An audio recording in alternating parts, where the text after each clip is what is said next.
सब जन अपनी अपनी बाइबल को खोलेंगे, आज के वचन में हम चलेंगे देर ना करते हुए। पिछले संडे का वचन अगर आपको याद है तो आपको वचन सुनाया गया था, बी प्लांटेड। इफेक्ट कम करो इसका। परमेश्वर के भवन में रोपे जाना और फिर फलना और फूलना, क्योंकि प्रभु का वायदा है वही फलेंगे फूलेंगे, देवदारू की तरह बढ़ेंगे जो परमेश्वर के भवन में रोपे जाएंगे, प्लांट होंगे। और कम करो इफेक्ट। और आज उसी वचन के आगे हम पढ़ेंगे कि उसके बाद हमें क्या करना होता है। हम खोलेंगे रोमन्स उसका 8 उसका 19 फैक्ट। रोमन्स 8 उसका 19।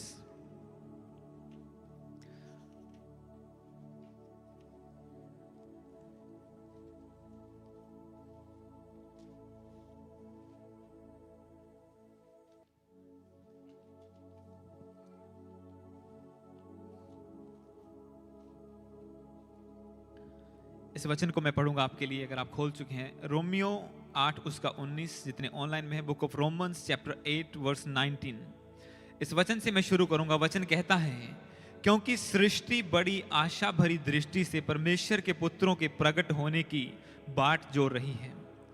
इंग्लिश में लिखा, for the creation waits with eager longing for the revealing of the sons of God. Hallelujah. पिछले संडे मैंने आपको बताया था कि जब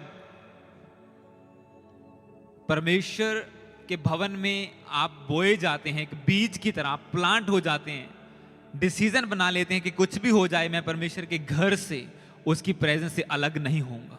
दुख आए, क्लेश आए, लोग ताने मारे, कुछ भी हो, पर मैं प्रभु के घर में बना रहूंगा। तो वचन ये कहता है कि जो बोए जाते हैं, प्लांट हो जाते हैं, वो फिर खजूर की तरह लहलहाते हैं, उनके पत्ते कभी मुरझाते नहीं। और वो लबानोन के देवदारू की तरह, एक सीडर पेड़ की तरह जो बहुत ऊंचा जाता है, उसकी तरह बढ़ते जाएंगे, उनकी हाइट दूसरों से अलग होगी। आज वचन जो हम पढ़ रहे हैं ये कहता है कि सृष्टि यानी कि संसार बड़ी आशा भरी दृष्टि से परमेश्वर के पुत्रों के प्रकट होने की बाट जो रही है। एक टाइम था जब पुराने नियम को हम पढ़ते हैं, भविष्यवाणियों में, भविष्यवक्ताओं की पुस्तकों में, यशाया में, यिर्मयाह में, तो लोग वेट कर रहे थे कि एक मसीहा प्रकट होगा जो सारे क्लेशों को खत्म करेगा, दुखों को खत्म करेगा और अपने लिए एक नया राज्य स्थापित करेगा। और लोग वेट करते थे और सैकड़ों साल उन्होंने वेट की। और तब यीशु मसीह आए, दुनिया में प्रकट हुए और उन्होंने अपनी असाइनमेंट को पूरा किया। उन्होंने चर्च को स्थापित कर दिया। लोग सोचते थे कि वो सब कुछ नाश कर देगा और सिर्फ कुछ अच्छे लोगों को रखेगा और फिर से नया राज्य शुरू करेगा, पर ऐसा नहीं हुआ। वचन में लिखा कि उसने क्रूस का दुख सह लिया उस आनंद के लिए जो उसके सामने था। सामने क्या था? कि मेरा चर्च बिल्डअप हो रहा है, मेरे लोग खड़े हो रहे हैं। और आज वचन कहता है कि सृष्टि वेट करती है परमेश्वर के पुत्रों के, एक पुत्र के नहीं, उसके पुत्रों के प्रकट होने की, द सन्स ऑफ गॉड। और वो कौन है? जब हम यूहन्ना 1 चैप्टर को पढ़ते हैं, उसमें लिखा कि जितनों ने यीशु मसीह को ग्रहण किया, अब वो मांस और लहू से नहीं, वो परमेश्वर से पैदा हुए हैं। तो वो क्या बने? परमेश्वर के बेटे और बेटियां। और आज वचन ये कहता है कि संसार, आपका आस पड़ोस, आपका देश, आपका नगर वेट कर रहा है कि कब आप प्रकट हों, कब परमेश्वर के पुत्र प्रकट हों उनके ऊपर। सृष्टि आशा भरी दृष्टि थे, वो आशा लगाए हुए हैं। जैसे यीशु मसीह पर लोग आशा लगाए हुए थे कि मसीहा आएगा, हमारे सब दुख क्लेश खत्म हो जाएंगे, वो डिलीवर करेगा। और उसने किया, दुखों से आजाद किया, लोगों को पाप से आजाद किया, लंगड़ों को चलाया, मुर्दों तक को जिंदा किया। पर अब वचन कहता है कि उसने अपनी सामर्थ चर्च को, अपने लोगों को जो यीशु पर विश्वास करते हैं, उन्हें दे दी है। और वो क्या है? वो पवित्र आत्मा। इसलिए उसने कहा, मैं आत्मा भेजूंगा, जब आत्मा आएगा तो तुम सामर्थ को पाओगे। जो सामर्थ यीशु मसीह में काम करती थी पवित्र आत्मा की, वही आज उसके पुत्रों में, जो उस पर विश्वास करने वाले हैं, उनमें कार्य करती है। और लोग वेट करते हैं जैसे एक किसान बीज बोता है और फिर वो वेट करता है कि फसल उगेगी, बढ़ेगी, इसके और दाने लगेंगे और मुझे मेरा रिजल्ट मिलेगा, और वो फिर खुश होता है। वो उसका आनंद तब नहीं होता जब वो बीज को बोता है, आनंद तब होता है, आनंदित तब होता है जब वो फसल उसके घर में आती है, उसका मूल्य उसे मिलता है, उसका रिवॉर्ड मिलता है। इसी तरह से जब आप प्रभु के भवन में बोए जाते हैं, परमेश्वर उससे खुश होता है, पर उससे ज्यादा खुश तब होता है जब आप प्रकट होते हैं संसार में, जब आप उसका प्रचार करना शुरू करते हैं उसी सामर्थ के साथ जिस सामर्थ के साथ प्रभु यीशु मसीह ने खुद प्रचार किया था। क्योंकि पौलुस लिखता है, मैं जब तुम्हारे पास आया तो मैं शब्दों के ज्ञान के साथ नहीं, पर पवित्र आत्मा की सामर्थ के साथ आया। आज हम बात कर रहे हैं कि टेक द नेक्स्ट स्टेप, अगला कदम लेना। कि अगला कदम जब हम प्लांट हो गए, बपतिस्मा ले लिया, प्रभु को जान गए, तो अब उसके आगे क्या करें हम।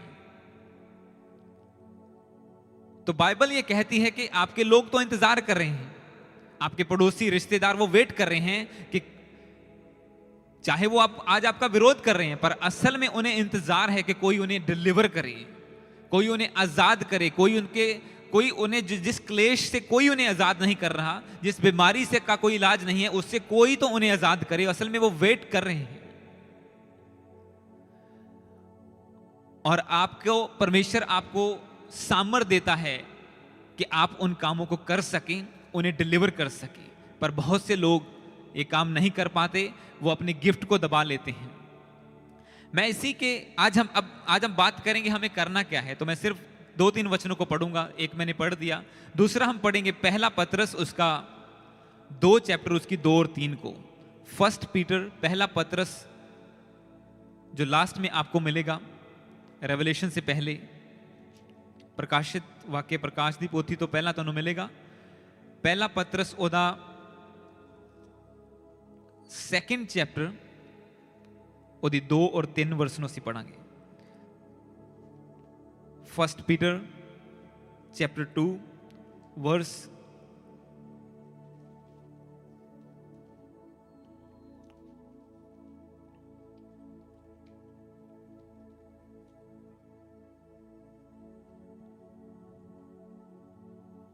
1 वचन में लिखा, नए जन्मे हुए बच्चों के समान निर्मल आत्मिक दूध की लालसा करो, ताकि उसके द्वारा उद्धार पाने के लिए बढ़ते जाओ, क्योंकि तुमने प्रभु की कृपा का स्वाद चख लिया है। इंग्लिश में लिखा, like new born infants long for pure spiritual milk, that by it you may grow up into salvation, if indeed you have tasted that the Lord is good.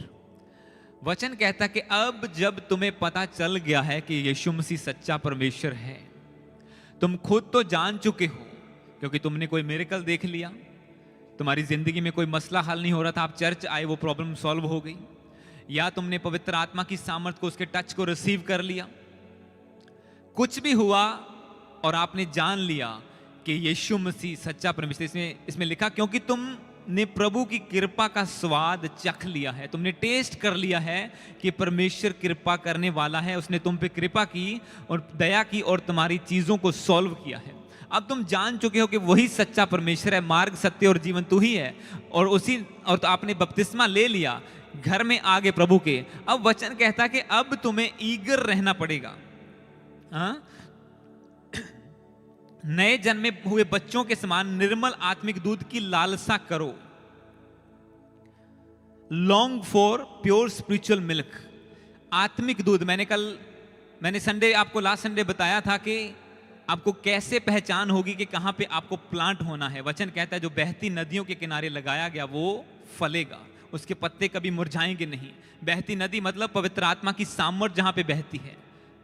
आज वचन वही कहता है कि तुम्हें स्पिरिचुअल आत्मिक दूध, जैसे एक बच्चा पैदा होता है, जब एक बंदा बपतिस्मा लेता है वो आत्मा में एक बच्चे की तरह पैदा होता है, उसे कुछ नहीं पता होता कैसे प्रार्थना करनी है, प्रभु कैसे प्रसन्न होगा, मुझे क्या छोड़ना है, क्या त्यागना है, क्या नया एक्सेप्ट करना है, कैसे चलना है, उसे कुछ नहीं पता होता। पर वचन कहता है कि तुम्हें, अगर तुम दिल में लालसा रखोगे, जैसे एक बच्चा नया पैदा होता है पर उसे कुछ नहीं पता होता कि मेरे घर में कितने रूम है, मुझे क्या करना है, कौन सी स्टडी करनी है, पर उसे सिर्फ एक बात पता होती है कि मुझे बड़ा होने के लिए अपनी माँ का दूध चाहिए, और वो रोता है उसके लिए, नहीं मिलता तो वो और रोता है। वो देखता है कि मेरी माँ कहीं से मेरे पास आए और मुझे दूध पिलाए। इसी तरह से वचन कहता है कि जब तुम आत्मा में पैदा होते हो, तुम बच्चे की तरह होते हो, पर तुम्हें लालसा रखनी है कि तुम्हें स्पिरिचुअल मिल्क कहीं से मिले, आत्मिक दूध मिले। एक ऐसा चर्च, एक ऐसी स्थान जो परमेश्वर ने आपके लिए चुन के ठहराया हुआ है, तुम्हें वहां पे जाके प्लांट होके तुम्हें उस मिल्क को रिसीव करना है, ताकि तुम बढ़ते जाओ।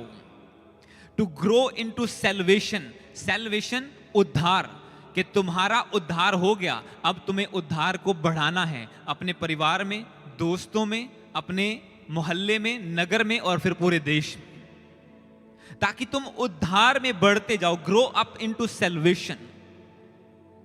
तुम सुसमाचार सुनाने के लायक हो जाओ, तुम्हारे अंदर वो स्ट्रेंथ हो, क्योंकि बिना पवित्र आत्मा की सहायता से आप प्रचार नहीं कर सकते, आप यीशु मसीह का नाम भी दूसरों के सामने नहीं ले सकते। आपका दिल डरेगा कि बोलेगा तूने क्या कर दिया, अगर ऐसा बोलेगा कि तूने धर्म बदल लिया, मुझे कोई बात नहीं आएगी आगे से, तो मैं क्या बोलूंगा। पर जब आप आत्मा से फिल्ड होते हैं तो आप डरते नहीं हैं, आपको पता होता है परमेश्वर सच्चा है, आपने उसे टेस्ट कर लिया है, आपके अंदर है वो, आपने उसकी प्रेजेंस को चख लिया है।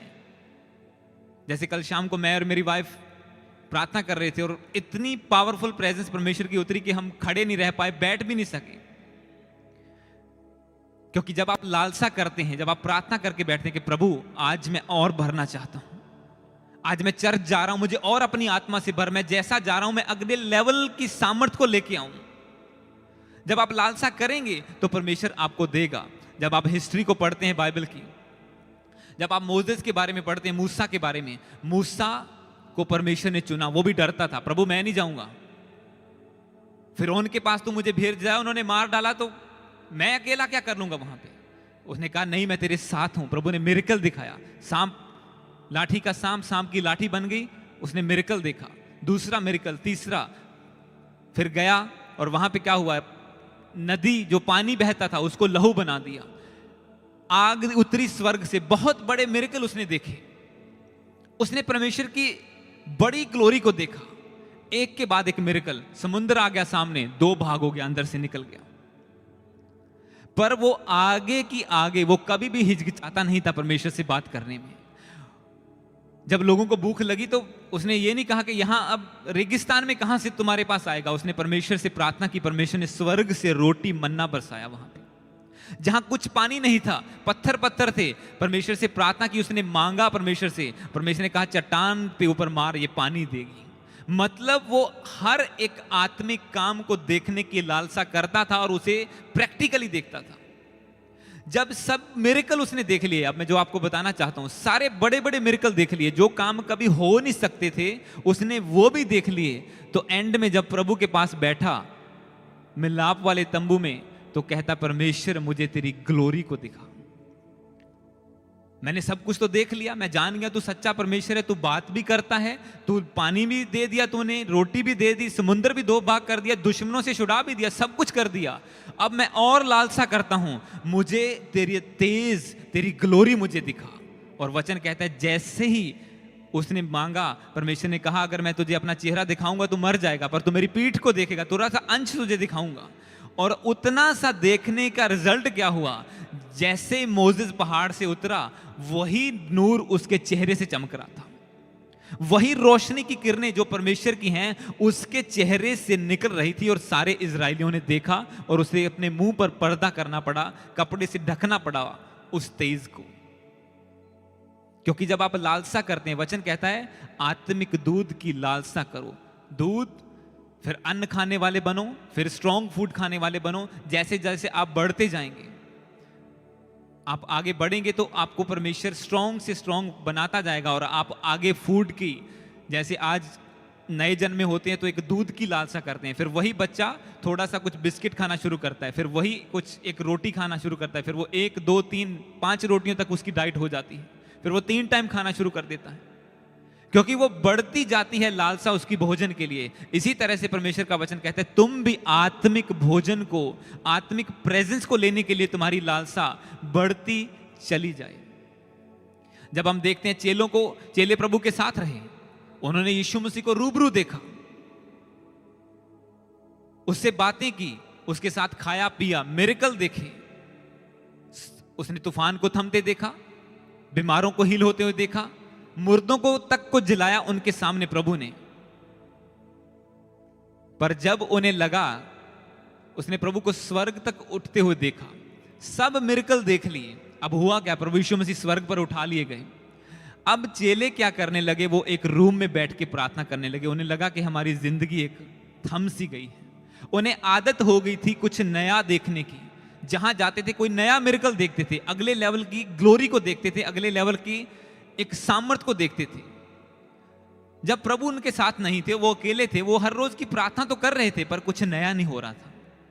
तो फिर एक दिन उन्होंने जोएल नबी की पुस्तक खोली, उन्होंने कहा, परमेश्वर तेरा वचन कहता है कि अंत के दिनों में तो अपना आत्मा सब पर उड़ेलेगा। और जिस दिन उन्होंने लालसा की आत्मा की, उसे मांगा, उसी दिन पवित्र आत्मा की सामर्थ्य उनके ऊपर उतरी। ईगर होना, परमेश्वर के प्रेजेंस की लालसा करना, उससे भरने की, उसके भवन में आने की लालसा करना, उसके घर में आके उसकी हजूरी से भर के जाने की लालसा करना कि परमेश्वर मैं काम को करना चाहता हूं तेरे, मैं कामों को मुझे भर, मैं तेरी प्रेजेंस को मांगता हूं, तेरी ग्लोरी के लिए, तेरी महिमा के लिए मांगता हूं, तो वो आपको देगा फिर। हालेलुया। क्योंकि वो चाहता है आप भरे। मैंने आपको बताया परमेश्वर का प्लान क्या है कि धर्मी खजूर की तरह लहलहाए, लबानोन की तरह बढ़ता जाए। ये परमेश्वर की योजना है। और उसके लिए उसे क्या होना होगा, उसे प्लांट होना होगा। और बढ़ने के लिए क्या करना होगा, उसे आत्मिक भोजन को, स्पिरिचुअल फूड को, मिल्क को, फिर रोटी को, फिर स्ट्रॉन्ग फूड को उसे लेना होगा। अगर एक बंदा शरीर में कमजोर है तो वो देखेगा कि मैं कैसे अपनी कमजोरी को दूर करूं, कैसे खाना खाऊं। कोई उसे कहेगा और रोटी खा और डाइट बढ़ा, कुछ भी करेगा। और इसी तरह से जैसे अगर आप आत्मा में, क्योंकि चेले क्या हो गए थे, वो डर गए थे, वो आत्मा में कमजोर हो गए थे, बाहर निकलते थे उन्हें खतरा था, प्रभु साथ में नहीं था। तो उस सामर्थ्य को वापस लेने के लिए उन्होंने परमेश्वर से विनती की और प्रभु ने आत्मा को भेजा। और जैसे पवित्र आत्मा आया, प्रभु ने कहा जब आत्मा आएगा तुम सामर्थ्य को पाओगे। और जैसे उन पे सामर्थ्य उतरी, उन्होंने वही मिरेकल करने शुरू कर दिए जो प्रभु यीशु मसीह करते थे खुद। उन्होंने खुद लंगड़ों को चलाना शुरू कर दिया और वो डर एक बड़ी महिमा में बदल गया। उनकी चारों ओर खबरें फैल गई। एक वचन को और पढ़ेंगे, फिर हम जल्दी आज इसको फिनिश करेंगे। पहला तिमोथी उसका 4 उसकी 12 से लेके 15 तक।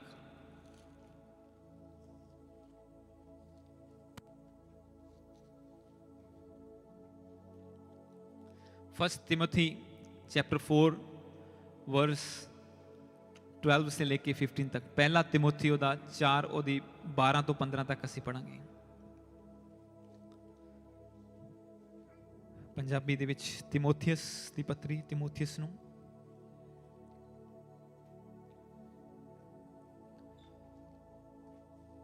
पहला तिमोथियस 4 उसकी 12 से लेके 15 तक मैं पढ़ूंगा आपके लिए। इस वचन में लिखा है,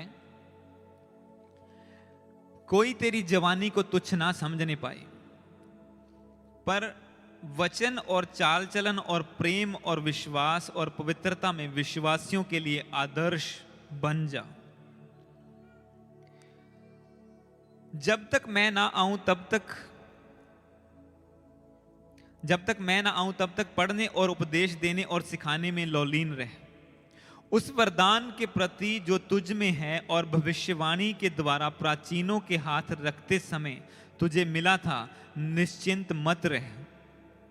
इन बातों को सोचते रह और इन्हीं में अपना ध्यान लगाए रह, ताकि तेरी उन्नति सब पर प्रकट हो। 12 को मैं इंग्लिश में पढ़ता हूं तो इसमें लिखा, set the believer an example, कि दूसरों के लिए एक एग्जाम्पल बन। जब 15 को इंग्लिश में पढ़ता हूं, इसमें लिखा, practice these things, immerse yourself in them so that all may see your progress। तेरी उन्नति को सब लोग देखें। यहां पे भी वचन कौन सी बात कर रहा है, बढ़ने की, उन्नति की बात कर रहा है। पौलुस जो सब चीजों में आगे था, सबसे मिरेकल करने में, प्रचार करने में, कलीसियाएं स्थापित करने में, सब चीजों में आगे था, वो अपने स्पिरिचुअल सन तिमोथी को लेटर लिख के कह रहा है कि तेरी जवानी को कोई तुच्छ ना समझने पाए, दूसरों के सामने एक अच्छी एग्जाम्पल सेट कर। तुझे देख के लोग सोचें कि ये इतने यंग टाइम में कैसे बढ़ गया, ये कैसे प्रचार कर रहा है। तो गालियां निकालने वाला बंदा था, आज ये प्रभु का प्रचार कर रहा है। हमने बाबाओं को तो देखा दुष्ट आत्मा निकालते, चिमटे मारते हुए, पर ये तो बिना, ये तो आम सा बंदा है और ये बोलता है यीशु के नाम में और दुष्ट आत्मा जाती है। ये क्या है? एग्जाम्पल है। वचन कहता है कि तेरी जवानी को, कि अपने यंग टाइम में परमेश्वर के साथ जुड़, उसके साथ प्लांट हो जा और उसकी ग्लोरी को ले, उसकी सामर्थ को ले और दूसरों के सामने एग्जाम्पल को सेट कर, ताकि लोग तुझे देखें और प्रभु के पास चले आए। तेरे कामों को देख के लोग, तुझे देख के, तेरी एग्जाम्पल को देख के लोग प्रभु के पास चले आए। और 15 में वो कहता है, practice these things that all may see your progress, के इन चीजों की प्रैक्टिस कर। मैं कुछ दिन पहले एक वीडियो को देख रहा था कि अगर हेल्दी रहने के लिए कौन सी डाइट लेनी चाहिए। वो 10 मिनट की वीडियो थी, उसने ये बताया ये खाना खाओ, ऐसे खाओ, ऐसे खाओ, हेल्दी, एक घर में आप जो खाना खाते हैं उसे सही तरीके से कैसे खाना है, वो सब कुछ बता रहा था। ये लो, ऐसा खाना लो, ऐसा खा लो। और उसमें लास्ट में उसने एक लाइन बोली, उसने कहा ये सब कुछ वेस्ट है अगर तुम प्रैक्टिस नहीं करते, तुम एक्सरसाइज नहीं करते। तो तुम खाओगे, तुम्हारा पेट बढ़ जाएगा, वो 100 बीमारियां और लग जाएंगी। वो कहता है ये फैट फूड, ये सब कुछ, ये चीजें तुम्हें सलाह दे रहा हूं मैं, ये सब कुछ वेस्ट है अगर तुम प्रैक्टिकल एक्सरसाइज नहीं करते तो। और वही वचन कहता है, तुम्हारा ये बाइबल पढ़ना, तुम्हारा चर्च आना, टाइद बोना, ये सब कुछ तब रियल काम करता है। परमेश्वर के सामने तो पहुंचती है आपकी प्रार्थनाएं, पर इसका रियल रिजल्ट तब आता है जब आप जिंदगी में प्रैक्टिकल कामों को देखते हैं। क्योंकि वचन क्या कहता है, सृष्टि परमेश्वर के पुत्रों के प्रकट होने की बाट जो रही है। Creation eagerly waiting for the sons of God to be revealed, उसके प्रकट होने की बाट जो रही है कि कब एक बंदा तैयार हो के प्रकट हो अपने देश में, अपने मोहल्ले में, और लोग प्रभु की महिमा को देखें। क्योंकि अब मसीहा का इंतजार नहीं कर रहे लोग, वचन कहता है अब वो तुम्हारा, मेरा, हम लोगों का इंतजार कर रहे हैं। क्योंकि वो तो आ चुका, वो 2000 पहले आके अपना काम करके, चर्च स्थापित करके, अपनी पवित्र आत्मा दे के उसने अपना काम पूरा कर दिया है। अब वचन कहता है तुम बढ़ो, तेरी जवानी को कोई तुच्छ ना जानने पाए। अगले यंग टाइम में परमेश्वर को याद कर, उसके सामने समर्पण कर अपने आप को, इसे प्रैक्टिस कर। इन चीजों को जब तू प्रैक्टिस करेगा, तेरी जिंदगी में प्रैक्टिकल होंगी। सिर्फ पढ़ना ही नहीं बाइबल को, वचन को, उसे प्रैक्टिकल अपनी लाइफ में अप्लाई करना। आप सुनते हैं, अद्धे तक पौड़ियां उतरते बोले जाते कि आज वचन सीखी, पर जब आप बाइबल को डेली पढ़ते हैं, उसे प्रैक्टिकल अपनी लाइफ में करते हैं और उसका रिजल्ट लोग देखते हैं, तो फिर वो पूछते हैं कि तेरा बदलाव कैसे आया तेरी लाइफ में। अगर ऐसे बोलोगे मैं चर्च जाता हूं और काम वही है, तो बोलेंगे तूने धर्म बदल लिया, तेरा और कुछ नहीं बदला। पर जब वो आपकी रियल प्रोग्रेस को देखेंगे, वचन क्या कहता है, इन बातों को, हिंदी में सही नहीं लिखा है, इन बातों को सोचते रहे, पर इंग्लिश में लिखा प्रैक्टिस दीज थिंग्स, इन्हीं में अपना ध्यान लगाए रहे ताकि तेरी उन्नति सब पर प्रकट हो। जब पौलुस प्रचार कर रहा था, पॉल, अपोस्टल पॉल, उसने बहुत सारे चर्च स्थापित कर दिए, लंगड़े चलाए, हीलिंग की, डिलीवरेंस की, प्रभु का प्रचार किया, अपनी कुर्सी को त्याग दिया, अपनी जो उसकी कमांडर की पोजीशन थी उसे छोड़ के वो दर दर भटकता फिरा, परमेश्वर का प्रचार करता हुआ। और जब लोगों ने उसे पकड़ा और जेल में डाल दिया, तो वो चुप नहीं रहा। वचन में लिखा, ये जो हम पढ़ रहे हैं, वो लेटर्स लिखने लगा, वो पत्रियां लिखने लगा चर्चेस को, और वो पत्रियों को पढ़ पढ़ के वो उन्नति पाने लगी। जैसे अब तिमोथियस की हम पत्री को पढ़ रहे हैं, ये पौलुस ने तिमोथियस को लिखी है कि तुझे कैसा बनना है, कैसे चर्च को हैंडल करना है, कौन से लोग एडमिनिस्ट्रेशन में रखने हैं, हाई पोजीशन पे किसे रखना है। वो फिर भी प्रचार करता रहा, कोई चीज उसे रोक नहीं पाई। जेल में बंद भी वो प्रभु का प्रचार करता रहा। क्यों? उसकी सामर्थ प्रकट थी कि जो अगर ये लेटर में भी लिख रहा है तो इसकी बात में दम है कोई ना कोई।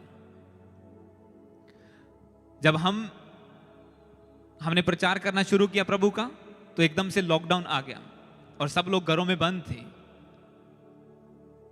और मैंने उस टाइम में कुछ चर्चेस को मैं जानता था जो 5, 10, 15 लोगों की कलीसियां थी, उस टाइम में वो बंद हो गए, उसके बाद कभी नहीं खोले वो।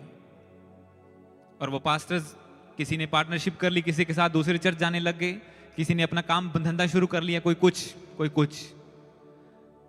पर जब लॉकडाउन आया, अब हमारे पास कोई काम नहीं था सिवाय बाइबल पढ़ने के, प्रार्थना करने की।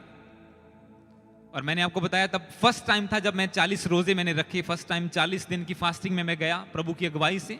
मैं नहीं रखना चाहता था पर फोर्सफुली मुझे रखवाए गए पवित्र आत्मा के द्वारा, और मैंने 40 दिन की फास्टिंग रखी और बाइबल पढ़ना शुरू किया, और इतनी रेवलेशन परमेश्वर ने दी। और उसके बाद हमने उसी टाइम में हमने जूम मीटिंग शुरू की ऑनलाइन, और लोग न्यूजीलैंड से, ऑस्ट्रेलिया से, इटली से, इंडिया से जुड़ने लगे, और वो कलीसिया बन गई एक ऑनलाइन। और परमेश्वर ऑनलाइन डिलीवर करता था लोगों को। ऑनलाइन प्रार्थना में उन्हें उल्टियां आती थी, दुष्ट आत्माएं जाती थी, लोग आत्मा से भरते थे, और उस चीज ने हमें बिल्डअप किया। आप सोचो, जिस टाइम में चर्चेस बंद हो रही थी, हमारा चर्च बिल्ड हो रहा था उस टाइम में। क्योंकि वचन क्या कहता है, तेरी जवानी को कोई तुच्छ ना जाने, तेरा काम, तेरी प्रैक्टिकल लोगों पर प्रकट हो, प्रैक्टिस दीज थिंग। आप सोचो, हम भी बैठ जाते, प्रभु हुण तो चर्च खोल नहीं सकते, हुण की करिए, मजबूरी है, सरकार ने बोल दिया घर से मत निकलो।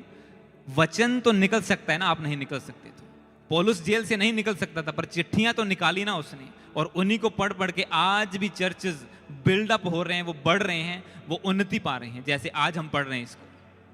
ये उसी का लिखा हुआ लेटर है। आप चाहें तो चुप करके बैठ सकते हैं, पर वचन कहता है प्लांट हो जाओ, बी प्लांटेड, बढ़ो, लहलहाओ, ऊंचे हो जाओ दूसरों से, और प्रकट करो परमेश्वर की सामर्थ को दूसरों के ऊपर, और देखो कैसे चेंज आता है आपकी लाइफ में और आपके साथ के वालों की लाइफ में। हालेलुया। क्योंकि परमेश्वर यही चाहता है आपसे। पर लोग, प्लांट होना क्यों जरूरी है, जो मैं आपको बता रहा हूं, जो मैंने आपको बताया लास्ट संडे। मैं फिर से एक बात को दोहराता हूं कि जब अनॉइंटिंग के साथ आप जुड़े होते हैं, तो वो शैतान और वो इंसान सब लोग पहचानते हैं कि कौन सी अनॉइंटिंग, क्योंकि वो अनॉइंटिंग आपके ऊपर काम करती है जो चर्च में मौजूद है। मैंने आपको एग्जांपल दे दी प्रैक्टिकल, कि हमारे चर्च का बंदा जो नया है वो फोन पे बात कर रहा है और अगले बंदे से दुष्ट आत्मा जाहिर हो रही है। जो धार्मिक स्थानों पे कितनी बार जाके आया होगा और कभी भी दुष्ट आत्मा जाहिर नहीं हुई होगी, फोन पे एक बंदे से बात करते हुए दुष्ट आत्मा जाहिर है। क्यों? वो अनॉइंटिंग के साथ जुड़ा हुआ है, वो अभिषेक में है। जब पौलुस प्रचार कर रहा था तो वचन में लिखा, एक दुष्ट आत्मा, जो कुछ लोग जो दुष्ट आत्माओं के द्वारा काम करते थे, जादू टोना करते थे, वो भी यीशु का नाम लेके प्रचार करने लगे। यीशु के नाम से दुष्ट आत्मा जाए, पर दुष्ट आत्मा आगे से बोली, वो इविल स्पिरिट बोली कि मैं यीशु को भी जानती हूं, पौलुस को भी पहचानती हूं, पर तू कौन है? मतलब शैतान पहचानता है अनॉइंटिंग को, परमेश्वर की सामर्थ को भी, और उसके दासों के ऊपर जो अनॉइंटिंग है उससे भी वो पहचानता है। और आप कहां जुड़े हुए हैं वो ये भी पहचानता है। आप कौन सी अनॉइंटिंग के साथ जुड़े हैं, आपके ऊपर कौन सी अनॉइंटिंग काम कर रही है, वो अच्छी तरह से पहचानता है। अब जब इसे दूसरे एंगल से हम देखते हैं तो वो लोग दुष्ट आत्मा को नहीं निकाल पाए, पर वचन ये कहता है कि पौलुस की देह से, उसके शरीर से लोग रुमालों को लगाते थे ऐसे, और बीमार पर ले जाते थे दूसरे शहर में, और बीमार पर लगाते थे और वो हील हो जाता था। अभिषेक से जुड़ना, प्लांट होना उसके साथ। जो इंसान काम नहीं कर पाए, वो एक रुमाल, एक कपड़ा कर रहा था, क्योंकि उसके ऊपर अभिषेक था। और आज लोग अनॉइंटिंग की, पवित्र आत्मा की वैल्यू को नहीं समझते, इसलिए उन्हें कोई भरना नहीं। पास्टर चीखे मार रहा है, ऊपर हाथ उठाओ, पवित्र आत्मा को पुकारो, और लोग बासियां ले रहे थे और इधर उधर देख रहे हैं और कुछ भी नहीं। तो उसमें किसी का नुकसान नहीं है, वो आपका ही है। आपके साथ वाले 10 लोग भरे होंगे, वो आगे बढ़ जाएंगे, फिर आप बोलेंगे इन्ना दी वैल्यू ज्यादा है। वो तो वचन वैल्यू बनाता है, वो तो प्रभु की सामर्थ है जिसने वैल्यू बनानी है। वो अनॉइंटिंग है जो वैल्यू बनाती है एक बंदे की। एक इंसान नहीं बना सकता किसी की वैल्यू। पढ़े लिखे तक फेलियर हो जाते हैं। वो एक्सपर्ट थे अपने काम में, जादू टोना करने वाले, पर दुष्ट आत्मा नहीं निकाल पाए। और एक बंदा जो कुछ नहीं जानता था आया, उसकी देह से रुमाल लगाया और ले गया घर में और 2 बीमारों पर लगाया और बीमार हील होने लगे। अनॉइंटिंग की वैल्यू, उसे पहचानना और उसके साथ जुड़ना, प्लांट होना सही जगह पे, ये आपको अलग लेवल पे लेके जाता है। हालेलुया। तो समझ लग रही है वचन की? आइए आज प्रार्थना करते हैं फिर हम। God bless you. प्रभु आपको ब्लेस करे इस वर्ड के द्वारा। सब लोग अपनी जगह पे खड़े होंगे और हम प्रार्थना में जाएंगे।